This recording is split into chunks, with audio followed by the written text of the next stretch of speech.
Based on what you witnessed in the Oval Office, Senator, are you concerned that the United States is turning its back on Ukraine?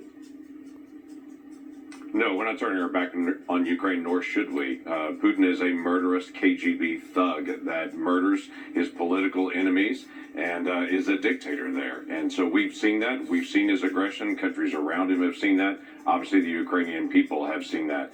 The challenge is now we're at a stalemate. This is a World War I-like trench warfare, and it is best to be able to get to at least a pause. And what I hear President Trump saying over and over again is we need to get to a stop in fighting, find some resolution. I understand Zelensky is rightfully concerned that Putin has violated every single agreement he's ever signed and that he can't be trusted. He's looking for some kind of security guarantees, which the French and the UK are saying they want to put troops in.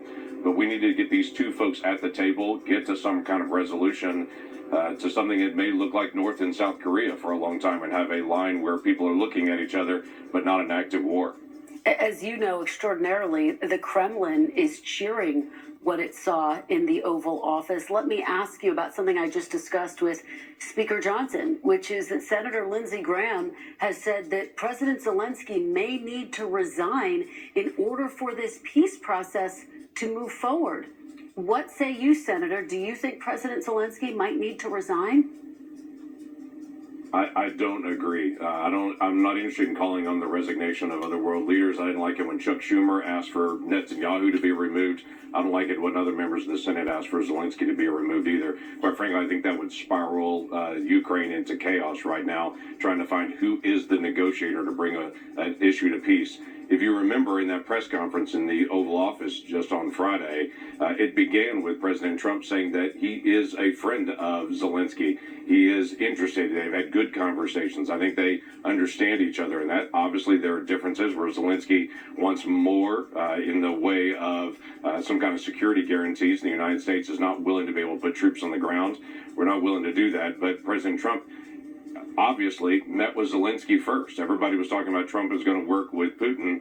He had foreign ministers working with the Russians. He wanted to meet personally with Zelensky first. I think that's a very clear sign of where he is and where he stands on this. But he wants to get both sides of the table and get an end to the fighting and the death. A lot of people are curious, Senator, about the bigger implications of this moment. Are you concerned that what happened in the Oval Office, the fact that the United States sided with Russia and North Korea in that UN vote, for example, the fact that President Trump accused Zelensky of starting this war, could that be sending a signal to China that it has a green light to invade Taiwan? No, it sure should not send that. If China somehow receives that, they're receiving the exact wrong message, that the United States stands with our ally Taiwan, and we, like the rest of the world, want to see peace in that region and to continue to be able to have relationships all across that region. But China should not misread this at all. What President Trump is trying to do is trying to get both sides to the table. This is the interesting challenge that has not been done in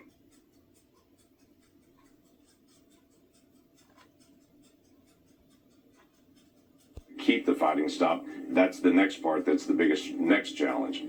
It is. We'll have to see if these talks get back on track. I do want to switch gears, talk about the budget bill. You just heard me discussing that with the speaker as well. Of course, what passed the House deals with the president's deportation plan. It extends the 2017 Trump tax cuts.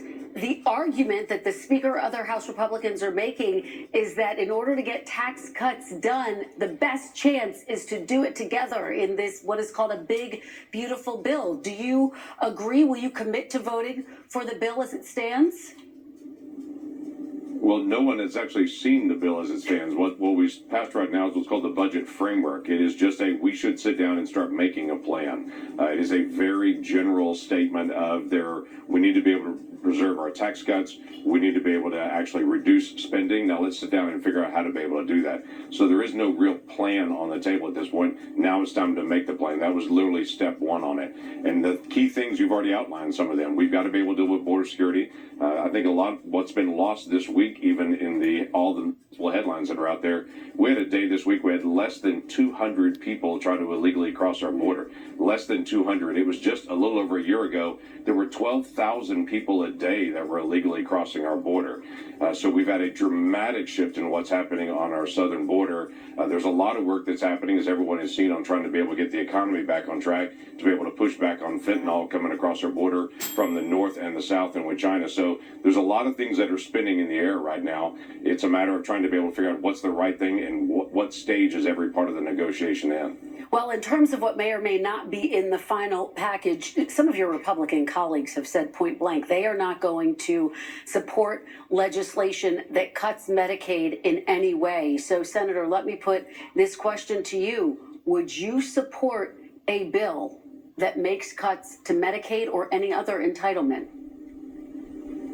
So I heard the speaker mention this as well. No one's talking about cutting benefits on this. They're talking about how do you actually cut fraud. Between Medicare and Medicaid, we have, according to government records right now, the Government Accountability Office, almost $100 billion in what they're called either fraud or waste, or just we don't know where it went. $100 billion is a lot of money. I think there is an expectation for the American people that they're saying, when is someone going to step in and actually going to fix that? So I think that's a reasonable thing to do. If in your credit card, if somebody swipes your credit card 1,000 miles away from you, you get a warning immediately that says, hey, someone's trying to use your card on that. But in the federal government, you can have $100 billion in waste and no one notices year after year after year. That has to come to a stop. Now, there's lots of other areas of efficiency on this, but that's been an area that both Republicans and Democrat presidents have worked on for years. What this president is saying, it's actually solve this, just talk about it. I have to ask you, Senator, about something that right now is impacting a number of states, including your neighboring state. A child in West Texas died from the measles this past week, tragically. Senator, it's the largest outbreak in the state in nearly 30 years. The majority of those who are impacted are not vaccinated. Measles was, of course, declared eliminated back in 2000. So, Senator, let me ask you, will you encourage your constituents to get vaccinated against the measles? No, will I? Do I? I already do encourage people. I've been vaccinated for measles. My children were. I'll one day when I have grandchildren, I'll encourage them to get vaccinated on this. I think it's very important. What we've seen in some of these areas are folks that don't agree with the vaccine, and that they have the right to be able to do. Some of them are in religious communities that don't believe in vaccines at all on it. So